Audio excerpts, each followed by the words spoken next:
ప్రియురాలిని చంపి కోడ్ భాషలో దాచిపెట్టాడు ఆ ప్రియుడు. చివరకు తాను ఆత్మహత్య చేసుకున్నాడు. ప్రియురాలి శవం ఎక్కడుందో కోడ్ లాంగ్వేజ్‌లో సూసైడ్ లెటర్ రాశాడు.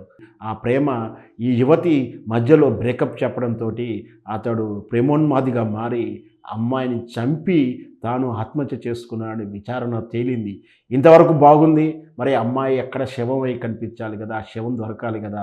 ఈ శవాన్ని నేను L01 501 వద్ద ఆమెని చంపాను అంటూ రాసుకున్నాడు. కోడ్ భాషని డీకోడ్ చేయడానికి పోలీసులకు 34 రోజులు పట్టింది. మన దగ్గర ఈ కోడ్‌తో రాసి పెట్టుకున్నాడు L01 501 అండి. మరి ఏమిటి ఈ కోడ్ అర్థం అంటే ఇప్పుడు ఫారెస్ట్ డిపార్ట్మెంట్ చెప్పారు. అడవిలో మేము చెట్లను లెక్కించడానికి ఏసే కోడ్ అది. బహుశా ఆ ప్రాంతానికి చెందిన కోడ్ కావచ్చు. ఆ చెట్ల కోడ్ కావచ్చు అంటూ వాళ్ళు డీకోడ్ చేస్తే ఆ కోడ్ నంబర్లు ఉన్నటువంటి చెట్టు ప్రాంతానికి వెళ్ళినప్పుడు ఆ చెట్ల పొదల్లో అమ్మాయి డెడ్ బాడీ దొరికింది.